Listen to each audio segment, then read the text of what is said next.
हाँ जी, सभी को नमस्कार। कुछ दिन का अपने गैप रहा था, आपको पता है मेरी उदयपुर SCRT में ट्रेनिंग चल रही थी। आज का अपना टॉपिक है जो राजस्थान की भाषा एवं बोलियां, राजस्थानी भाषा एवं बोलियां, जो कि लेवल फर्स्ट और लेवल सेकंड में वैसे तो ऑलरेडी था अपने अपने विषयों में। जैसे हम बात करें पर्यावरण में शामिल था लेवल फर्स्ट में, और लेवल सेकंड में SST में शामिल था। लेकिन अब इसको लैंग्वेज में, हिंदी भाषा में शामिल कर दिया गया है, दोनों ही लेवल में। तो इस जो टॉपिक की एक महत्ता अपने आप में बहुत ज्यादा बढ़ जाती है। छोटा सा टॉपिक है और इससे बाहर जो अपनी बुक है मैं बात करूं, यहां मैंने इसके ऑब्जेक्टिव जितने बनते हैं, ट्रिक्स जितनी बनती है, ऑब्जेक्टिव प्रश्न 27-28 ऑब्जेक्टिव बनते हैं। इससे बाहर हमने कुछ पढ़ना नहीं है। ये जो चैप्टर है मैं बताऊंगा किस तरह से इसमें से प्रश्न बनते हैं। 2 ही पेज है, इधर से एक पेज है, मतलब दोनों साइड से। तो उसमें एक पेज में से कुल 27-28 प्रश्न, उनकी ट्रिक जो बनती है उसको आप अच्छे से देख लेना। इससे आपको यह भी पता चल जाएगा कि एक पेज में से कितने प्रश्न जो है बन सकते हैं। इसके अलावा आपको उस पेज को जो मैं पढ़ के प्रश्न बनाऊंगा, आपको प्रश्न बनाने का तरीका भी पता चल जाएगा। तो मेरा मानना है इस एक टॉपिक में से आपको कम से कम लेवल फर्स्ट सेकंड में बात करें दो तीन प्रश्न जो है मिल सकते हैं राजस्थानी भाषा, बोलियां, साहित्य और इस टॉपिक में से, क्योंकि राजस्थान वाले पार्ट को ज्यादा महत्व दिया जा रहा है इन दिनों। चलिए अपने स्टार्ट करते हैं। मैं एक बात करूं, राजस्थानी भाषा, जब इसमें मैं आपको वो प्रश्न भी आपसे पूछूंगा जो मैंने चित्रकला में करवाए, क्योंकि जब हम ये पढ़ते हैं कि राजस्थानी चित्रकला की शुरुआत कौन से स्कूल से, कौन सी शैली से होती है, तब आप मेवाड़ पढ़ते हैं। और जब राजस्थानी भाषा की मानक बोली जो मानी जाती है तब हम मारवाड़ी पढ़ते हैं। इसी तरह राजस्थानी भाषा का वैज्ञानिक वर्गीकरण किसने किया, और ऐसा ही प्रश्न आएगा कि राजस्थानी चित्रकला का वैज्ञानिक वर्गीकरण किसने किस ग्रंथ में किया। तो ये सारी बातें जो है आपकी कंफ्यूजन वाली बातें, संस्कृत डिपार्टमेंट वाले भी अगर देख रहे होंगे, जो आपका जीके का 28-29 दिसंबर को पेपर है, उनके लिए भी इंपॉर्टेंट रह जाता है। ट्रिक है, टॉपिक भले ही शॉर्ट आपको ये लगता होगा ये तो याद ही है, लेकिन हम भूल जाते हैं मारवाड़ी की। अब एक बात मैं आपको बता दूं, भाषा का विकास कैसे हुआ, जहां से प्रश्न बनते हैं। देखिए, सबसे पुरानी जो आर्यों के बाद हम जिस भाषा को मानते हैं, तो सबसे पहले जो मानते हैं वो हम मानते हैं वैदिक संस्कृत को। कौन सी? वैदिक संस्कृत। वैदिक संस्कृत के बाद जब हमने पढ़ा है, मैंने जो चैप्टर करवा रखे हैं जैन और बौद्ध धर्म के, तब हम पढ़ते हैं बौद्ध धर्म के जो साहित्य को पढ़ते हैं, तब हम पाली भाषा में पढ़ते हैं, पाली भाषा में पढ़ते हैं। और पाली के बाद जैसे जैसे लैंग्वेज कठिन से ना आसान की ओर आई है, कठिनाई से आसानी की ओर। तो वैदिक संस्कृत कठिन थी, फिर उसका ऑप्शन हमें पाली मिला। पाली के बाद हम देखते हैं कि प्राकृत जो है और थोड़ी नेचुरल भाषा। जब हम प्राकृत भाषा में पढ़ते हैं, बने रहें, कुछ लोगों को जो पुराने तैयारी करते हैं ये बातें पता है तो वो कहेंगे चलते हैं, ये आप एक बार बने रहें, बहुत आपके काम की बातें इसमें आएंगी। और फिर अगर आपको लगता है कि आपकी विद्वता ठीक है तो आप क्लास छोड़ सकते हैं, कोई दिक्कत नहीं। प्राकृत, और प्राकृत भाषा को जब हम पढ़ते हैं कि जैन धर्म के जितना भी हमें बातें मिलती है, महावीर स्वामी के उपदेश मिलते हैं, वो प्राकृत भाषा में मिलते हैं। सबसे आसान प्राकृत भाषा भी कई रूपों में देखी जाती है। जब हम जनपद पढ़ते हैं तो सूरसेन एक जनपद हुआ है, मगध एक जनपद हुआ है। तो जो शूरसेन प्रदेश में थी उसको शौरसेनी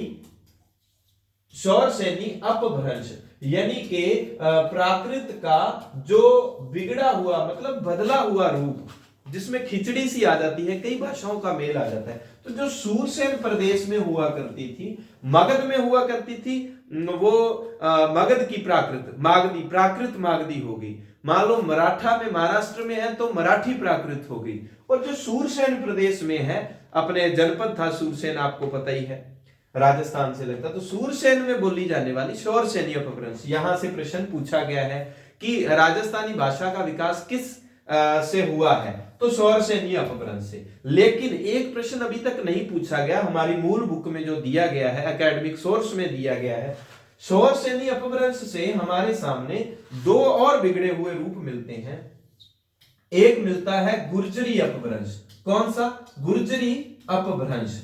और एक कौन सा मिलता है, एक हमें मिलता है गुर्जरी को मरु गुर्जरी भी कहते हैं, और एक हमें मिलता है, दूसरे को हमने क्यों याद रख लेना, वो है नागर अपभ्रंश, नागरी या नागर अपभ्रंश, दो इसके बिगड़े हुए रूप। अब हमारी 10th क्लास की बुक के अनुसार राजस्थानी भाषा का विकास शौरसेनी, मरु गुर्जरी और नागर अपभ्रंश से, मतलब ये जो जैसे पंजाबी, यहाँ की पंजाबी गंगानगर हनुमानगढ़ की अलग है, पंजाब की अलग है, मतलब इस एरिया के जो बागड़ी कल्चर के कुछ शब्द हैं वो भी आ गए, बागड़ी कल्चर में कुछ पंजाबी के शब्द भी आ गए, तो वो अपभ्रंश वो बदला हुआ रूप हो गया। तो तीनों से मिलकर जो कहते हैं कि राजस्थानी भाषा का विकास हुआ, उसमें एक बात हाईलाइट करके लिखी है, इनमें सबसे ज्यादा अगर योगदान है राजस्थानी भाषा के विकास में, सबसे ज्यादा अगर योगदान है तो मरु गुर्जरी अपभ्रंश का है। आने वाले समय का ज्यादा इंपॉर्टेंट प्रश्न बन जाता है ये। वैसे जब भी ये दिया जाता है राजस्थानी भाषा का विकास, तो वो शौरसेनी अपभ्रंश ऑप्शन होता है, तो ये ऑप्शन में नहीं दिए जाते। तो सबसे ज्यादा इसमें योगदान मरु गुर्जरी का है। अच्छा, फिर हम बात करते हैं, ये ट्रिक से आपको सारे क्वेश्चन हल हो जाएंगे। एक हम याद करते हैं, एक व्यक्ति हुए हैं जॉर्ज ग्रियर्सन, क्या नाम है, जॉर्ज ग्रियर्सन। देखो इसमें थोड़ा सा आपको इत्मीनान से 5-7 मिनट वेट करना पड़ेगा, क्योंकि इस क्लास को नए बच्चे जो फ्रेशर है वो भी देखते हैं। सीधा मैं क्वेश्चन करवाने लग जाऊं तो उनको ये लगता है कि समझ ही नहीं आया कुछ, तो वो डीमोटिवेट हो जाता है। थोड़ा सा समझा के सरलता से कठिनाई की ओर लेके जाऊंगा तो सबके प्रश्न हल हो जाएंगे, सबके अनुसार देखना पड़ता है। ग्रियर्सन, जॉर्ज ग्रियर्सन एक हुए हैं, लिंग्विस्टिक सर्वे ऑफ इंडिया इन्होंने बुक लिखी 1908 में। इन्होंने राजस्थानी भाषा के लिए सर्वप्रथम राजस्थानी अगर शब्द यूज किया किसी व्यक्ति ने भाषा हेतु, कि ये जो भाषा है यहाँ की पूरे राजस्थान की वो क्या है, राजस्थानी है। लिंग्विस्टिक सर्वे ऑफ इंडिया, आगे प्रश्न आएगा उसमें लिखा होगा, कुछ बच्चे सुनते समय लिखते हैं तो आ जाएगा, ठीक है। अब ये कहानी कब की है, ये 1908 के आसपास की है। इन्होंने राजस्थानी भाषा का सबसे पहले वैज्ञानिक वर्गीकरण किया है जॉर्ज ग्रियर्सन ने। अब मैंने आपको चित्रकला पढ़ाई थी, आप मुझे ये बताएं राजस्थानी चित्रकला का वैज्ञानिक वर्गीकरण किसने किया, चित्रकला का वैज्ञानिक वर्गीकरण। तुलनात्मक रूप से आप पढ़ोगे तो आपकी कंफ्यूजन वाली बात है। वहां हम पढ़ते हैं आनंद कुमार स्वामी, आनंद कुमार स्वामी, ये कितना है 1908, मतलब भाषा का वैज्ञानिक वर्गीकरण सबसे पहले होता है और चित्रकला का उसके 8 साल बाद। कब करते हैं ये, 1916। हमारी मूल बुक्स के आंकड़े हमें याद रखने हैं। ये ग्रंथ कौन सा है, linguistic survey of India dash dash, ठीक है। और आनंद कुमार स्वामी ने बुक कौन सी लिखी थी 1916 में, राजपूत पेंटिंग्स। कौन सी, राजपूत पेंटिंग्स। ये चित्रकला के आंकड़े आ गए। और चित्रकला की शुरुआत सबसे जो पहले चित्रित जो ग्रंथ हमें जो मिलता है, हमने वो पढ़ा था 1260 में तेज कुमार, मेवाड़ी शैली में, वैसे तो चित्रित और था। अच्छा, चित्रकला में सबसे पुरानी चित्रकला, प्राचीन चित्रकला कौन सी है, जहां से हम राजस्थान में शुरुआत मानते हैं, वो है मेवाड़ शैली, मेवाड़ शैली। और भाषा में, भाषा की मानक जो शुरुआत भाषा की होती है राजस्थानी भाषा में, सबसे प्राचीन भाषा कौन सी मानी गई है, वो मानी गई है जी मारवाड़ी। ठीक, तुलना करते हुए आपके अच्छे से याद हो जाएगी बातें। मारवाड़ी है राजस्थान में सबसे प्राचीन, और पश्चिम में रह जाती है ये, तो पश्चिमी राजस्थानी भी मारवाड़ी को कहा जाता है। मारवाड़ी के बाद सबसे ज्यादा जो साहित्य लिखा जाता है, तो मारवाड़ी के बाद मेवाड़ी का नंबर आता है। तो चित्रकला में बात है तो मेवाड़ शैली, मेवाड़ शैली में आपको मैंने ट्रिक दी थी सभी, अगर किसी ने देखा नहीं तो चित्रकला की, दुर्ग की, और ये सभी जो है ना वीडियो बहुत इंटरेस्टेड बनाते हुए ट्रिक वाइज मैंने कहा पढ़ाया हुआ है। अब ट्रिक का बेनिफिट तब है जब आप दोहराव करो, तो सिर्फ ट्रिक को याद करो, तो ये सारी बातें इसमें हो जाती हैं। अगर आपने स्क्रीनशॉट लेना है तो ले लीजिए। आगे बढ़ते हैं। हमने जॉर्ज ग्रियर्सन को जब हम पढ़ते हैं तो उन्होंने राजस्थानी जो भाषा, उसके 5 पार्ट बताए हैं उसने, कि 5 भागों में उसको बांट कर हम पढ़ते हैं। तो वो मैं यहां पर एक छोटा सा नक्शा बना के आपको आपके समझ आ जाए।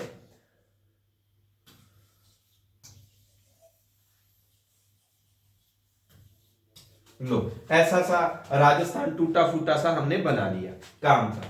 तो जो ये वाला पार्ट है हमारा पश्चिमी राजस्थान, पश्चिमी राजस्थान की बोली जिसको हम मारवाड़ी कहते हैं, 1 नंबर उसने ये बंटवारा 5 भागों में बांट के वो बताता है कि पूरे राजस्थान में कितनी जो भाषाएं बोलियां बोली जाती है। बोली और भाषा का अंतर आपको बता देता हूं मैं। बोली क्या है, मैंने जो बोला वो बोली है, और जो लिखा वो भाषा है।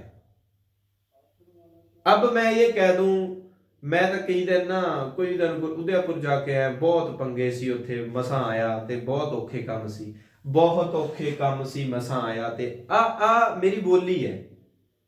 बहुत सारे शब्द ऐसे हो जाएंगे जो कि लिखित रूप में नहीं है, जब हम उनको लिखेंगे तो लिखित रूप में वो अलग तरह से लिखे जाते हैं, तो वो भाषा हो जाता है। और जो हम सामान्यतः बोलते हैं जो कि वैसे है नहीं, व्यवस्थित व्याकरणिक नियम के अनुसार व्याकरणिक जो है तो वो लिखते हैं जब हम, तो वो भाषा हो जाती है। मारवाड़ी, पश्चिमी राजस्थानी एक भाग हो गया पश्चिमी राजस्थानी, दूसरा भाग हो गया उत्तर पूर्वी। क्या भाग हो गया?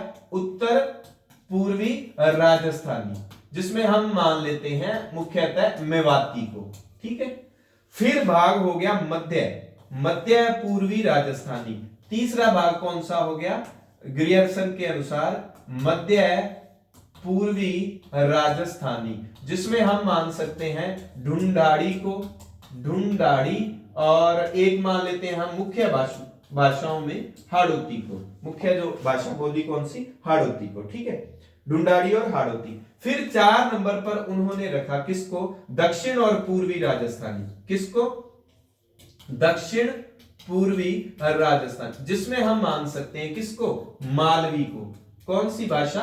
मालवी। और फिर एक 5 नंबर पर उन्होंने जो विभाजन किया वो थी दक्षिण राजस्थानी। दक्षिण राजस्थानी में एक हम नाम याद रखेंगे, वो है नीमाड़ी। कौन सी? नीमाड़ी। नीमाड़ी, नीमाड़ी को दक्षिणी राजस्थानी भी कहा जाता है। वैसे एक राजस्थानी है और दक्षिणी राजस्थानी नीमाड़ी। आप में याद कर लो भी, वो कहती है मैं माड़ी नहीं की, इन्नी भी माड़ी नहीं है ना, नहीं माड़ी, मैं भी दक्षिण की राजस्थानी हूं। अब हमें क्या याद रखना है, जो बिल्कुल फ्रेशर स्टूडेंट, यहां से ना जिले पूछे जाते हैं कि जैसे वो पूछ लेगा गंगानगर, बीकानेर, ये जो अनूपगढ़ वाला इलाका, बीकानेर वाला, जैसलमेर वाला, यहां कौन सी है? मारवाड़ी है अपने अनुसार। तो अलवर, भरतपुर, इधर वाले इलाके में मेवाती, मेव जनजाति के लोग रहते हैं। वो जयपुर, दौसा हो गया, दुद्दू हो गया, इसके आसपास जयपुर वाले डिपार्टमेंट के आसपास कौन सी है? ढूंढाड़ी है। फिर हाड़ौती, हाड़ौती के लिए तो हाड़ौती प्रदेश कोज्जा बाबू ट्रिक है। को से कोटा, झा से झालावाड़, बा से बारां, बू से बूंदी। तो कोज्जा बाबू 4 जिलों में हाड़ौती बोली जाती है। मालवी जो बोली जाती है वो बोली जाती है मध्य प्रदेश से लगता हुआ राजस्थान का इलाका। अपनी बुक में राजस्थान के एक जिले को उसमें हाईलाइट किया, वो है प्रतापगढ़। प्रतापगढ़ और कुछ मध्य प्रदेश के रतलाम वगैरह और उन जिलों का जिक्र किया गया, तो वहां पर मालवी बोली जाती है। फिर उसका जिक्र नहीं आया अभी, दक्षिण में एक बांसवाड़ा और डूंगरपुर में बोली जाती है वागड़ी, वागड़ प्रदेश में, तो उसका जिक्र आ जाता है। तो ये ग्रियर्सन ने इतने भागों में बांटा है। अभी अपने ले चलते हैं आपको प्रश्नोत्तरी की तरफ। उससे पहले मैं आपको बता देता हूं कि सारे के सारे प्रश्न, अच्छा ये ट्रिक करनी थी, ट्रिक ये लो कि हम जब पढ़ेंगे भाषाओं को, कितनी एक ही पेज का काम है कि ये तो इसमें तो क्या बताना, आप जब पढ़ रहे होंगे तो पढ़ लेना कि सबसे पहले क्या है। सबसे पहले कहते हैं कि उद्योतन सूरी हुए हैं, उन्होंने 913 में कुवलयमाला ग्रंथ लिखा। 18 देशी भाषाओं का वो जिक्र करता है, उसमें मरु भाषा का जिक्र करता है। ये सामान्य बातें उसमें दी गई है, तो ये मैं अब लाइन टू लाइन इसको पढ़ाऊंगा नहीं, क्योंकि मैंने वैसे ही इसका आपको जिक्र कर दिया। ग्रियर्सन ने कहते हैं 5 मुख्य वर्गों में, देखो यहां से प्रश्न बन जाता है कितने भागों में? 5 भागों में बांटा, किंतु मुख्य रूप से राजस्थानी की बोलियों को 2 भागों में बांटा जा सकता है ग्रियर्सन के अनुसार। एक पश्चिमी राजस्थानी, पश्चिम की कौन कौन सी बोलियां आ जाएंगी? मारवाड़ी, मेवाड़ी, बागड़ी और शेखावटी। और फिर दूसरा वो विभाजन मुख्य रूप से 2 भागों में बांटा, वैसे 5 मुख्य वर्गों में बांटा है और बोलियों को किंतु मुख्य रूप से बोलियों को 2 भागों में बांटता है वो, वैसे 5। और पूर्वी राजस्थान में किस किस को रख रहा है? ढूंढाड़ी, हाड़ौती, मेवाती और अहिरवाटी। अहिरवाटी असल में क्या है? अहिरवाटी ना मेवाती की उपबोली है। यहां प्रश्न कितने तरह के बनेंगे? सबसे ज्यादा चांसेस रहते हैं निम्न में से कौन सी ढूंढाड़ी की उपबोली नहीं है, कौन सी मारवाड़ी की उपबोली नहीं है, सबसे ज्यादा ये प्रश्न बनते हैं।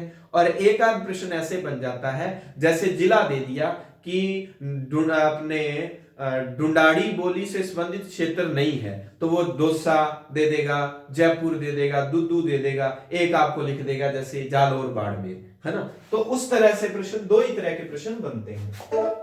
कितनी जो है बोलियों के बारे में हम पढ़ेंगे?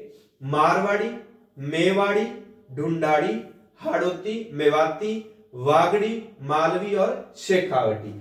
इतने जो है हमारे सामने ऑप्शंस हैं। ये एक पेज है जिनमें से कुल 27 प्रश्न बन गए हैं। अब कैसे बने अब आप देख लो, यही पेज है आपके सामने। देखो ये कह रहा है कि मारवाड़ी कहां कहां बोली जाती है, पश्चिमी सीमा से जुड़ा है इसलिए मारवाड़ी को पश्चिमी राजस्थानी भी कहा जाता है। जोधपुर, बीकानेर, नागौर, बाड़मेर, जैसलमेर। अब एक मैं बताता हूं, हालांकि आपको मेंस का और वो भी तैयारी करनी है ना, तो उसमें प्रश्न कई बार आ जाता है। बाड़मेर जो है ना, बाड़मेर में मारवाड़ी बोली जाती है। एक बोली है ढूंढाड़ी, ये ढाडी आता है। मारवाड़ी की एक उपबोली है ढाडी, ढाडी, ढाडी, ढाडी। अच्छा, ये उपबोली पूछा गया एक बार प्रश्न की ढाडी जो है किसकी उपबोली है ना, किस क्षेत्र में? तो ये मारवाड़ी की है। कहीं आप देख लो ढूंढाड़ी और ढाडी ऐसे आ जाता है प्रश्न। तो ये बाड़मेर में बोली जाती है मारवाड़ी की उपबोली है ढाडी, बाड़मेर में। इस बुक में इसका जिक्र नहीं है, लेकिन मेंस में आपको थोड़ा सा किताबों से बाहर जाके भी एग्जामिनर पढ़ाता है, तो मेंस की जब मैं आपको क्लासें लगाऊंगा वो अलग से लगाऊंगा। तो इस तरह से थोड़ा सा आपने ध्यान रखना है। चलिए अब प्रश्नोत्तरी की तरफ अपने चलते हैं।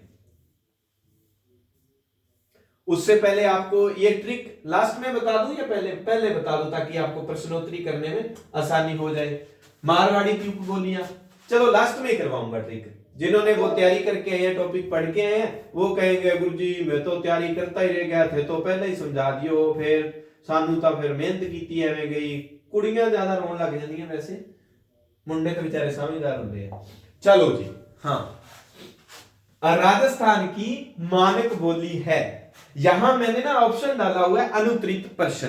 अब अनुत्तरित प्रश्न जो पुराने पापी हैं उन सबको तो पता है, जिन्होंने पेपर दिए हुए हैं। नए बच्चों के लिए दुविधा। पहली बात तो नेगेटिव मार्किंग रीट में नहीं है, गलत उत्तर आपने भर दिया, नेगेटिव मार्किंग नहीं है, एक बात। दूसरी बात देखो, अब अनुत्तरित प्रश्न अगर आपने बोला, आपको ये प्रश्न पूछ लिया गया, आपको चारों में से नहीं आता उत्तर, आपने खाली नहीं छोड़ना। आपकी OMR शीट में 5वां गोला जो होगा उसमें E नंबर ऑप्शन वाला गोला जो होगा वो आप क्लिक कर देना, ठीक है। लास्ट में जब पेपर से पहले ना मैं आपको OMR सामने रख के और वो करवाऊंगा, निश्चिंत रहें, ठीक है। तो ये अनुत्तरित वाला वो लुच्चा है। अब वो कहते हैं कि अगर आपने अनुत्तरित वाले भरे नहीं तो आपके नेगेटिव होंगे, मतलब खाली छोड़ना ही नहीं है। मैं कहता हूं खाली छोड़ना ही क्यों, जब नेगेटिव मार्किंग है नहीं, 150 के 150 भर देना, अनुत्तरित भरना ही मत। आप ऊपर वाले चारों ऑप्शन में से भरना, रीट वाले तो मेंस के लिए और दूसरे कंपटीशन के लिए बाद में समझेंगे। तो मानक बोली कौन सी है? मारवाड़ी राजस्थानी की जो मानक बोली है। और चित्रकला की शुरुआत मेवाड़ी से। चलिए प्रश्न संख्या 2, राजस्थानी का स्वतंत्र भाषा के रूप में वैज्ञानिक विश्लेषण प्रस्तुत करने वाले प्रथम विद्वान थे। आइए, राजस्थानी भाषा का अभी हम करके आए हैं, कब जो था 1908 linguistic survey of India, George Grierson. Anand Kumar Swami ने क्या किया था? आनंद कुमार स्वामी ने राजस्थानी चित्रकला का सर्वप्रथम वैज्ञानिक विभाजन किया। 1916 में बुक लिखते हैं ये राजपूत पेंटिंग्स, उसमें इसका जिक्र करते हैं। चलिए भाई, किस भाषा से राजस्थानी का उद्भव हुआ? अब ये आ गया, हमने पढ़ा था कौन सा अपभ्रंश है, सूरसेन प्रदेश वाला। बदला हुआ, अपभ्रंश बदला हुआ मैं जो है, तो सोर्स यानी अपभ्रंश। अब मैंने यहां नोट लगा के लिखा, राजस्थानी भाषा के विकास में इसके अलावा नागर अपभ्रंश, मरु गुर्जरी अपभ्रंश का भी योगदान है। और सबसे ज्यादा राजस्थानी के विकास में किसका योगदान है? मरु गुर्जरी अपभ्रंश का योगदान है। इस बात का आप ध्यान रखना। ग्रियर्सन ने राजस्थानी बोलियों को मुख्य रूप से कितने समूह में बांटा है? ग्रियर्सन ने राजस्थानी बोलियों को मुख्य रूप से कितने समूह में बांटा है? अभी हमने जिक्र किया था 5। कितने? 5। ठीक है। आपको पता है मैंने फीस लेनी शुरू कर दी है, और फीस क्या है? आपने ज्यादा से ज्यादा क्लास को शेयर करना है अपने व्हाट्सएप पे, टेलीग्राम पे, जहां कहीं भी शेयर कर सको। ठीक है, राम जी भलो करे थारो। ऐतिहासिक दृष्टि से अहिरवाटी और किस नाम से जानी जाती है? देखो जब आप बुक पढ़ेंगे ना, बुक पढ़ेंगे, प्रश्न देखो कैसे बनता है। मैंने कहा था वैसे 5 भागों में बांटा है ग्रियर्सन ने। ठीक है, 5 भागों में बांटा है ग्रियर्सन ने, लेकिन मुख्य रूप से वो कितने भागों में रखता है? मुख्य रूप से ग्रियर्सन रखता है जी 2। 5 में से भी आगे 2 जिक्र करता है, पश्चिमी राजस्थान और पूर्वी राजस्थान। ये देखो पूर्वी राजस्थान ने उसमें अहिरवाटी लिख के ब्रैकेट में लिख दिया राठी, और ये प्रश्न आया हुआ है एग्जाम में, अहिरवाटी को अन्य किस नाम से जाना जाता है? ये इसलिए मैंने पेज साथ में लगाया है ताकि आपको सियाने सियाने समझदार जवाकां नूं इस गल दा पता लग जे।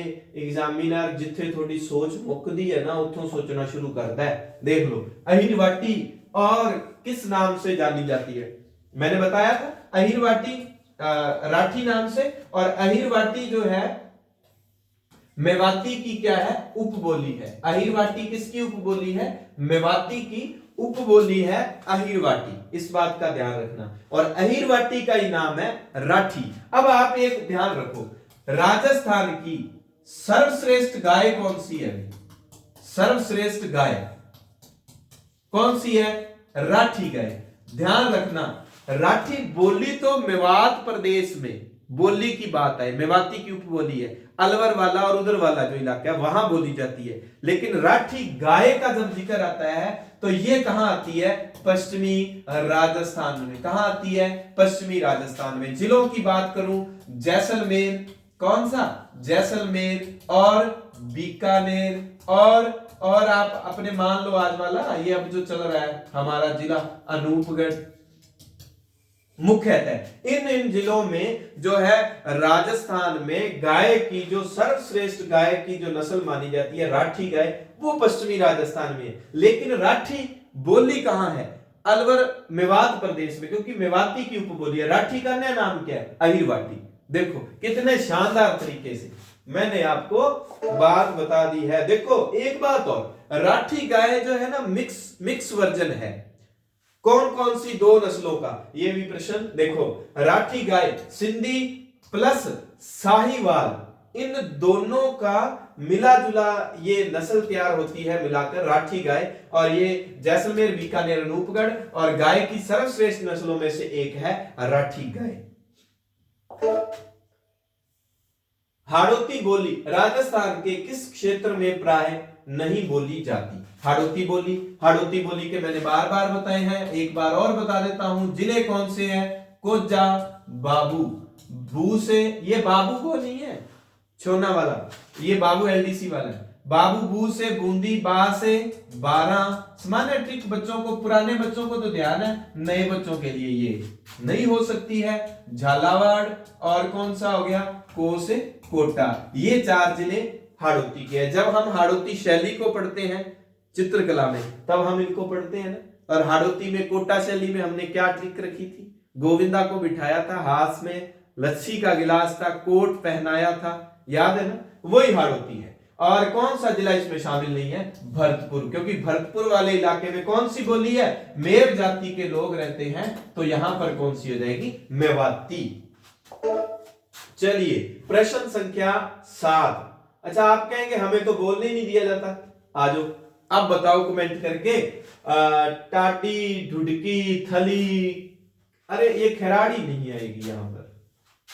खिराड़ी को ना एक बार आप यहां पर एक बार रोक ले इसका। असल में ना खैराड़ी जो है ना, खैराड़ी का अपनी बुक में, मूल बुक में जिक्र नहीं किया हुआ, वैसे बता देता हूं। खैराड़ी जो है ना, खैराड़ी 3 भाषाओं का मिला जुला रूप है और उनकी ट्रिक है MDH।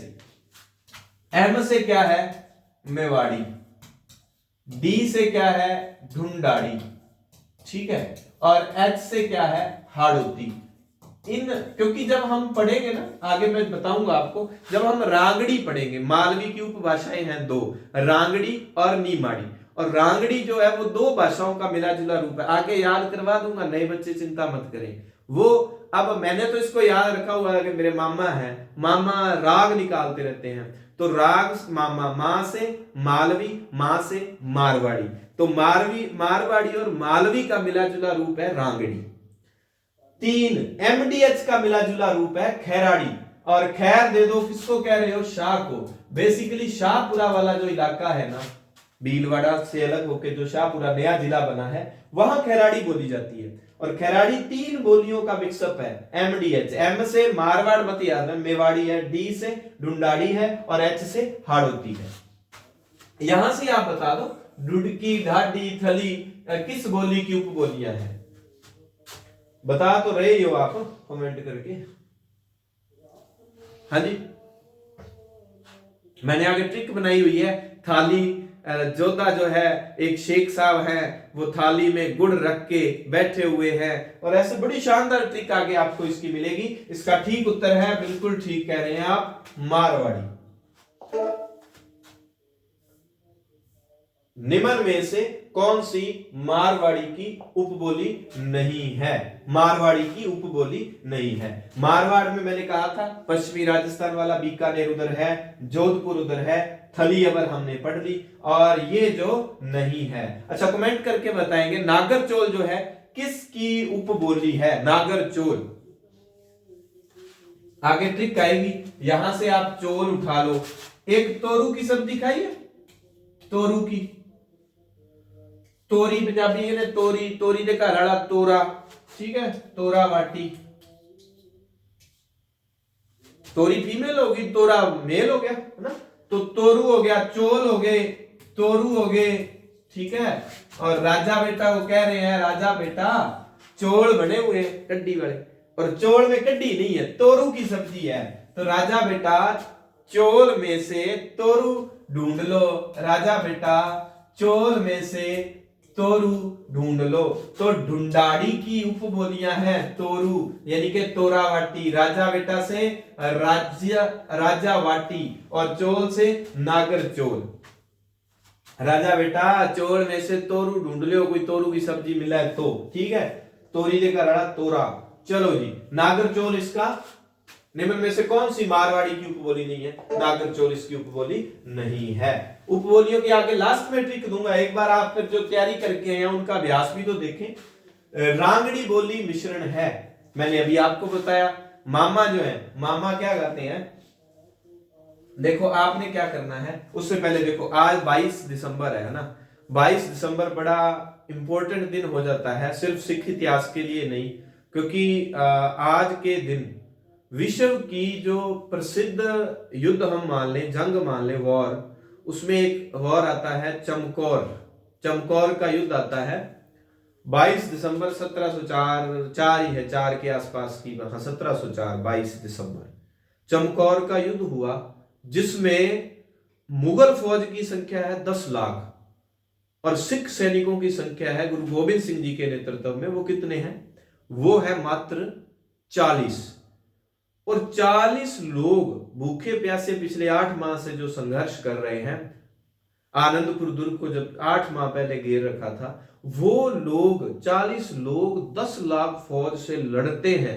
आप ये देखो, 10 लाख लोगों से लड़ने का सोचना कितनी बड़ी बात है।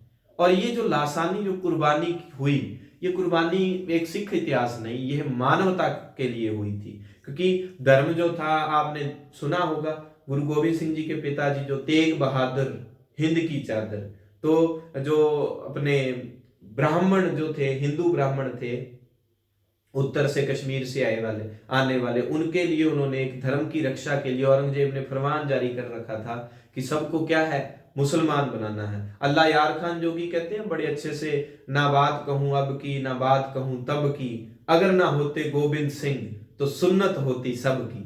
तो उस लासानी कुर्बानी को आज हम प्रणाम करते हैं। आज का वो दिन है, चमकौर का युद्ध विश्व इतिहास में जो प्रसिद्ध जो वॉर है उसमें से एक माना जाता है ये युद्ध, जो जिसमें 10 लाख सेना से लड़ते हैं कौन, 40 मात्र 40 जो है सिख सिपाही, जिसमें आज के दिन गुरु गोविंद सिंह जी के जो बड़े बेटे थे अजीत सिंह जुझार सिंह, आज के दिन जो लासानी उनकी कुर्बानी आज के दिन होती है 22 दिसंबर। तो मुझे वो याद आ गया। तो जब भी आप फ्री रहें, ऐसी चीजें हमारे जो इतिहास का हिस्सा है उनको आप जरूर जो है सुना करें, उसके बारे में सर्च किया करें। हमारी जो किताबों में इसके बारे में कम दिया जाता है। इस बात का मुझे भी हमेशा से दुख रहा है कि हमारे इतिहास का हिस्सा होते हुए भी ये चीजें नहीं पढ़ाई जाती। रांगड़ी बोली मिश्रण, अभी मैंने आपको बताया था एक बोली है मालवी। कौन सी है अभी, मालवी। चलिए, मालवी जो बोली है, मालवी बोली में मैंने आपको एक ट्रिक बताऊं, कौन सी है, एक है ना हेमा मालिनी। हेमा मालिनी को जानते हो, चलो मालिनी अपने मालिनी कर देते हैं। हेमा मालिनी क्या करती है, राग गाती है। मेरे को थोड़े दिन ही पता, थोड़े दिन। हेमा मालिनी क्या करती है, राग गाती है भाई, ठीक है। हेमा मालिनी क्या करती है, राग गाती है। अब देखो, माल से मालवी, मालवी बोली की उपबोलियां हैं कौन कौन सी, नी से क्या आएगी, नी माड़ी। अब कहेंगे छोटी मात्रा लगा दी, बड़ी, देख लो आप, नी माड़ी। और राग से कौन सी आ जाएगी, राग से आ जाएगी रांगड़ी। कौन सी आ जाएगी, रांगड़ी। नी माड़ी और रांगड़ी, ठीक है। मालवी की उपबोली है नी माड़ी और रांगड़ी। अब आ जाता है कि रांगड़ी जो है, नी माड़ी को क्या कहते हैं, आपे कही जल्दी है दक्षिणी राजस्थानी भी, मैं माड़ी नहीं की, इतनी भी माड़ी नहीं मैं, ठीक है, इतनी माड़ी कौन, मैं दक्षिणी राजस्थानी, तो दक्षिणी राजस्थानी है। और रांगड़ी दो भाषाओं का मिश्रण है, मामा राग गाते उधर कर लो, मालवी और मारवाड़ी। तो हेमा मालिनी राग गाती है, तो इससे आपने मालवी की उपबोलियां, मालिनी नी से नी माड़ी और राग से रांगड़ी। मालवी की दो उपबोलियां हैं, मालवी की दो उपबोलियां हैं, नी माड़ी और रांगड़ी। इसी तरह हमने देखना है डुंडाड़ी की, डुंडाड़ी की उपबोलियां मैंने अभी आपको बताई। राजा बेटा केकरा, राजा बेटा क्या, चोर में से क्या ढूंढना है, तोरू, तोरू ढूंढ लो, लो जी। तो चोल, नागर चोल, जो है राजावाटी, तोरावाटी, ये डुंडाड़ी की उपबोलियां हैं। मेवाड़ी में हमें कोई याद रखनी नहीं है, मारवाड़ी में मैं आगे आपको ट्रिक दे दूंगा, वैसे मैंने आपको थोड़ी बहुत उसके बारे में बता ही दिया है। मेवाती की उपबोली हमें कौन सी याद रखनी है, अहिरवाटी, राठी याद रखनी है। डुंडाड़ी बोली के प्रचलित विविध रूपों में कौन सा सही नहीं है, कौन सा, अब आ जाओ कौन सा, अभी हमने तोरू, तोरी देखा रहा, तोरा, नागर चोल, चोल, राजा वाटी, तो खैराड़ी नहीं है। आसान हो गया, कितना आसान हो गया, देखो भाई मैं बढ़िया पढ़ाता हूं, एक बात तो मान लो आप। 11 नंबर, निम्न में से किस क्षेत्र में डुंडाड़ी भाषा प्रधानता से बोली जाती है। अब मैंने कहा ये मैंने क्यों बनाया प्रश्न, ताकि आपको पता चले इस तरह से। मैं कहता हूं यकीन कर लेना, रीट में अब अगर भाषा में से आएगा ना, बोलियों में से प्रश्न इन पेपरों में, तो बाहर नहीं जाएगा प्रश्न। डुंडाड़ी भाषा प्रधानता से बोली जाती है शेखावटी, सीकर, अजमेर, जयपुर। तो जयपुर में जो प्रधानता से डुंडाड़ी जो है बोली जाती है। 12 नंबर, तोरावाटी है, अभी आया, डुंडाड़ी बोली की उपबोली है। राजस्थानी बोलियों में से किस पर गुजराती का प्रभाव, आ जाओ भाई, ये उस पेज में दिया हुआ है, किस पर गुजराती का प्रभाव सर्वाधिक है। अब आप ये देख लो, मालवी पर सबसे ज्यादा प्रभाव मालवा वाला या मराठी बेल्ट के लोगों का उनका होगा, ठीक है। तो मराठी का सबसे ज्यादा प्रभाव किस पर रहता है, मालवी पर रहता है। मराठी का किस पर रहता है प्रभाव, जो वो किस पर रहता है, मालवी पर रहता है। अब आप ये देख लो, राजस्थान में गुजरात लगता है दक्षिण और पश्चिम की ओर गुजरात का एरिया लगता है, तो इसका मतलब सबसे ज्यादा प्रभाव उधर अगर कोई बोली है तो उस पर पड़ा, तो वो कौन सी है? वो है जी वागड़ी। सबसे ज्यादा प्रभाव वागड़ी कहां पर बोली जाती है? राजस्थान के दक्षिणी जिलों में डूंगरपुर और बांसवाड़ा में, उसको वागड़ प्रदेश कहते हैं जी, वागड़ प्रदेश, डूंगरपुर, बांसवाड़ा, ठीक है, वागड़ प्रदेश, वागड़ी जो है। अब एक बात और ध्यान रखना, गुजराती का प्रभाव ना एक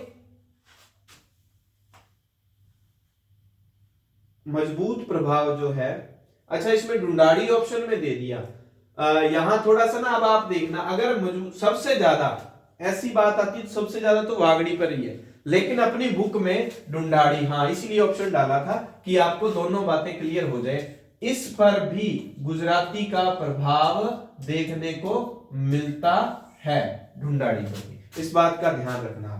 वैसे सबसे ज्यादा किस पर है? वागड़ी पर है, लेकिन जब ऐसा प्रश्न पूछा जाएगा ना तो ढूंढाड़ी ऑप्शन में नहीं होगा। प्रश्न संख्या 14, अच्छा,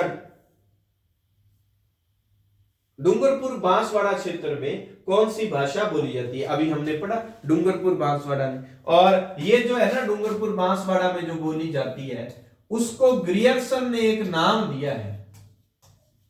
ग्रियर्सन ने इसको, जो यहां पर बोली जाती है बीलों के द्वारा बोली जाती है, इसलिए ग्रियर्सन ने इसको क्या नाम दिया है? बिल्ली।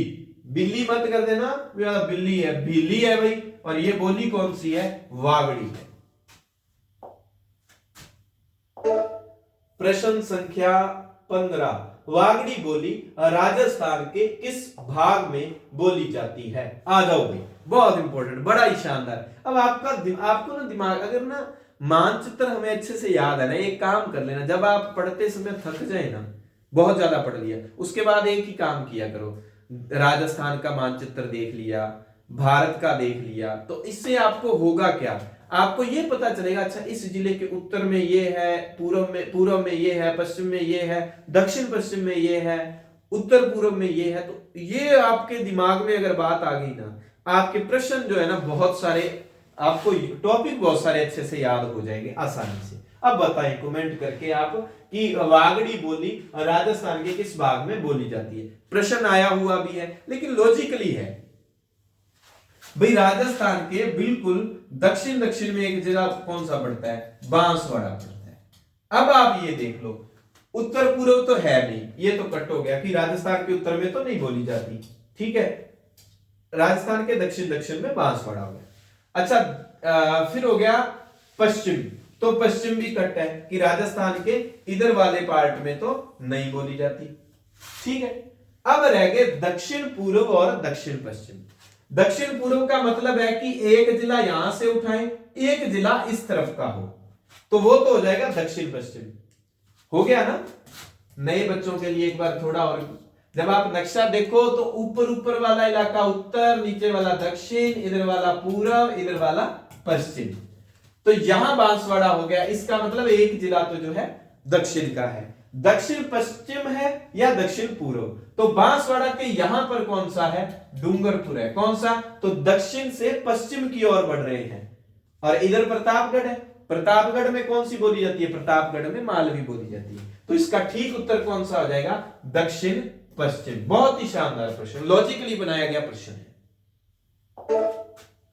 नए बच्चों के लिए, वैसे तो पुरानों को तो, हाँ जी। ये देखो, ये कहता है कि सौंथवाड़ी, पाटवी, रतलामी, उमठवाड़ी आदि मुख्य उपबोलियां हैं। अब आपको ये जिन्होंने पढ़ी है पढ़ेसरी लोग क्या गुरु जी ए तो आ तो साडी किताब च है नहीं, वो तो मैंने याद ही को नहीं। अब जब हम उस बोली को पढ़ते हैं तो उसमें मैंने आपको बताया था कि राजस्थान का एक ही जिला दिया है, बाकी जो है ना मध्य प्रदेश के जिलों का जिक्र आता है, तो उसमें ये जिला दिया हुआ है रतलाम, तो वहां से हमें ध्यान हो जाएगा कि रतलाम राजस्थान की कौन सी बोली है जो मध्य प्रदेश से टच करते एरिया में बोली जाती है? हाँ जी, लगा दो टिक, ये है मालवी। मालवी। राठी व महेठा किस बोली की उपबोलियां हैं? तो अभी हमने कहा था राठी का एक अन्य नाम क्या है? अहीर वाटी। क्या नाम है? अहीर वाटी। और राठी गाय कहां पर है? ये है राठी गाय पश्चिमी राजस्थान में। राठी गाय पश्चिमी राजस्थान, राजस्थान की सर्वश्रेष्ठ गाय, जो कि वो सिंधी और एक मैंने और बताया था, दो गायों का मिक्स वर्जन जो हम पढ़ते हैं राठी को। अच्छा, राठी और मवेठा किसकी उपबोली है? मेवाती की। मेवाती कहां बोली जाती है? ये बोली जाती है जी अलवर और भरतपुर में। चलिए प्रश्न संख्या 18 नंबर, युग्म सुमेलित नहीं है। कौन सा सुमेलित नहीं है भाई? ये कह रहे हैं कि मेवाड़ी बोली जाती है चित्तौड़, भीलवाड़ा, और एक आधा कोई और कौन सा जिला हम मान ले, राजसमंद। ठीक है, ये हो गए। अच्छा, और ये कह रहा है कि मालवी बोली जाती है बांसवाड़ा में दक्षिण में, ढूंढाड़ी बोली जाती है जयपुर में, मेवाती अलवर में। तो मालवी इसका सुमेलित नहीं है, क्योंकि मालवी में मुख्य जिला हम किसको मानेंगे? प्रतापगढ़। हालांकि मध्य प्रदेश से टच करते जिलों में कई जगह, लेकिन प्रतापगढ़ को मुख्य मानेंगे। और उधर से एमपी का जिला जो होगा मध्य प्रदेश का, वो कौन सा होगा? वो होगा जी रतलाम। ठीक है। अच्छा, एक मुझे ना थोड़ा सा आप बताओ, अब मैं थोड़ा सा ना रीट के जैसे 60 दिन आपके जितने दिन बचे हैं, मैं ये सोच रहा हूं कि बुक्स को पढ़ाने की बजाय, जैसे ये टॉपिक करवा रहा हूं, ये तो है ही राजस्थान वाले में, तो इसी तरह करवाऊंगा। और इंडिया में पॉलिटी है, इंडिया की हिस्ट्री है, और इंडिया की ज्योग्राफी है, और विश्व स्तर की है भारत की जो ज्योग्राफी की टॉपिक है। मैं ये सोच रहा हूं कि सार हम तैयार कर रहे हैं, अपनी टीम वर्क जो चल रहा है, तो 6वीं से लेकर 12वीं तक कहीं भी उस टॉपिक के बिंदु हैं तो टॉपिक वाइज आपको करवा दूं। जैसे हम मौर्य काल पढ़े तो 6वीं में या उधर 12वीं में जहां भी दिया है तो आपको टॉपिक दे दूं मौर्य काल और वो करवाऊं। इस तरह से मैं प्लानिंग कर रहा हूं कि टॉपिक वाइज आपको उसमें से सार निकाल के करवाऊं। अगर वो आपको ठीक लगता है टॉपिक वाइज सार, तो आप लिख देना कमेंट करके कमेंट बॉक्स में कि सर ये ठीक है, आप टॉपिक वाइज सार करवाएं। और अगर आप कहते हो कि नहीं चैप्टर वाइज बुक करनी है, तो वो देख लो, आपकी मर्जी है। मुझे लगता है रीट के दिनों को देखते हुए टॉपिक वाइज मारवाड़ी की उपबोली है। कौन सी है मारवाड़ी की उपबोली? तोरा, राजा, ये किसकी थी उपबोलियां? पहले याद करो। तोरा, राजा, ये किसकी थी? ढूंढाड़ी की, हमने अभी पढ़ा। ठीक है। चौल में से तोरू ढूंढो राजा बेटा, ढूंढाड़ी। अच्छा, नीमाड़ी किसकी उपबोली थी? हमने कहा मालवी की। किसकी उपबोली थी? मालवी की थी। ठीक है, तो इसका बचा कौन सा? शेखावटी। अभी ट्रिक आएगी इसकी मस्त वाली, बिंदास। मारवाड़ी बोली के साहित्यिक रूप को क्या कहते हैं? देखो, जब मैंने आपको छोड़ दिया था कि जो है सौरसेनी जो अपभ्रंश है, सौरसेनी अपभ्रंश के बाद में हमने रूप पढ़े नागर अपभ्रंश और मरु गुर्जरी। और मरु गुर्जरी के ना दो आगे हम रूप पढ़ते हैं, फिर राजस्थानी आती है। और राजस्थानी की दो साहित्यिक शैलियां हैं, डिंगल और पिंगल। कितनी शैलियां हैं राजस्थानी की साहित्यिक शैलियां? दो मुख्यतः है शैलियां, एक डिंगल और एक पिंगल। पै से पिंगल, पै से पूर्व वाला याद रखना, पै से पश्चिम भी है, कैसे याद रखोगे ना? तो इतना ध्यान रखना कि ये जो राजस्थान है, राजस्थान का इधर वाला जो बेल्ट है, इधर डिंगल ज्यादा चलती है और इधर वाले बेल्ट में पिंगल ज्यादा चलती है। तो डीपी लिखोगे, डी इधर आता है पहले, पी इधर आता है, तो डीपी डिंगल पिंगल, डिंगल पिंगल, ऐसे याद रखना। तो मारवाड़ी का साहित्य डिंगल। इधर लिखा हुआ है ब्रज का सबसे ज्यादा, ब्रिज दिया हुआ ना, ब्रिज भाषा का सबसे ज्यादा प्रभाव किस पर है? मेवाती बोली पर पड़ा है ब्रिज भाषा का, क्योंकि वो जो है अलवर भरतपुर इलाका लगता है ना, भगवान कृष्ण जी से संबंधित जो धार्मिक संस्थान है वहां से। रांगड़ी और नीमाड़ी किसकी उपबोली मानी जाती है? अब तो आपके लिए आसान हो गया, आप टिचकियों में कर दोगे, चुटकियों में नहीं टिचकियों में कर दोगे। मालवी, रांगड़ी और नीमाड़ी किसकी उपबोली है? मालवी की। प्रश्न संख्या 22, भाई ये काम कर लेना, क्लास को शेयर कर देना दोबारा से अपने इसको। और निम्न में से 6 किन कुने गयो छ आवे छ जावे छ किवें होण गया पता ही नहीं। शब्द किस बोली की विशेषता है? छ छ छ छ किसकी विशेषता है भाई? छ।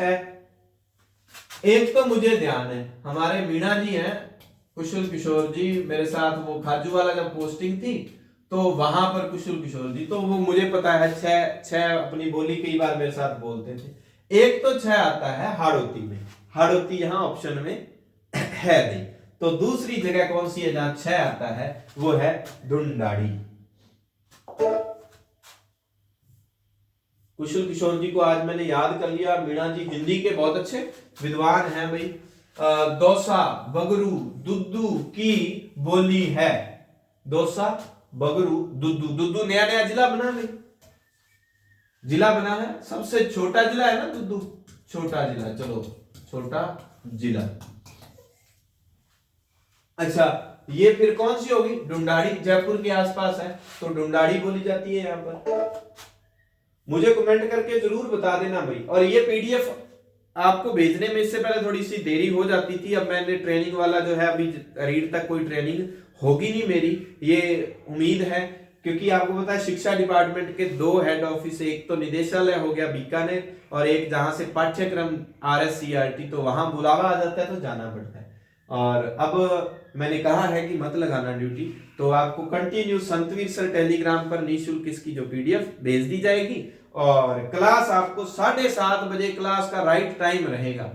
अब तो मत चुके चुहान, और कोशिश करेंगे मॉर्निंग में भी आपको एक बढ़िया सी क्लास दे दी जाए जल्दी। जो छुट्टियां होने वाली हैं, छुट्टियां होगी तो इवनिंग मॉर्निंग दोनों टाइम आपको क्लास, और मॉर्निंग में क्लास आपको किस समय चाहिए वो भी आप कमेंट करके बता देना। इवनिंग वाली का समय 7:30 है। निम्न में से मेवाड़ी बोली से संबंधित क्षेत्र नहीं है। अब ना मैं कुछ बोला करूं ना तो आप रिस्पॉन्स दिया करो। मैंने ये बात पूछी ना, 1-2 लोग कमेंट करके बताएंगे, बाकी उनको चलो फ्री में आ रहा है आपा नु की है, इन्होंने पढ़ाई देना है, वेले तो है। तो थोड़ा सा मेहनत करते हैं, तो आपसे बात पूछी जाए ना, अपना सुझाव दिया करो कि शाम का 7:30 है, अगर मॉर्निंग में आपको क्लास चाहिए, ठीक है, तो जीके की या सब्जेक्ट की या हम कोई भी रखें, पंजाबी की या जो भी, तो आप बताएं कि मॉर्निंग में टाइमिंग, ज्यादा बच्चे जो टाइम मांगेंगे तो उस समय ले लीजिए। संबंधित क्षेत्र नहीं है, निम्न में से मेवाड़ी बोली से संबंधित क्षेत्र नहीं है। उदयपुर, राजसमंद, भीलवाड़ा, यहां कौन बच गया? प्रतापगढ़ में मुख्यतः कौन सी बोलेंगे हम? मालवी। कौन सी बोलेंगे? मालवी। अच्छा मालवी जो है नस्ल किस पशु की है? राठी जैसे गाय की है, मालवी किसकी है? हाँ जी। प्रश्न संख्या 25, ग्रियर्सन ने राजस्थानी भाषा शब्द का प्रयोग किस वर्ष में प्रकाशित लिंग्विस्टिक सर्वे ऑफ इंडिया में किया? देखो उद्योतन सूरी का हम ग्रंथ पढ़ चुके हैं। उद्योतन सूरी ने ग्रंथ लिखा कौन सा? ग्रंथ लिखा थी कौन सा? कुवलय माला। कब हमारे सामने उसका जिक्र आया? 913 में, ठीक है। इसमें कुल 18 भाषाओं का उद्योतन सूरी ने जिक्र किया और उसमें एक उन्होंने मरु भाषा का भी जिक्र किया। उसके बाद दूसरा ग्रंथ हमारी बुक में आता है लिंग्विस्टिक सर्वे ऑफ इंडिया।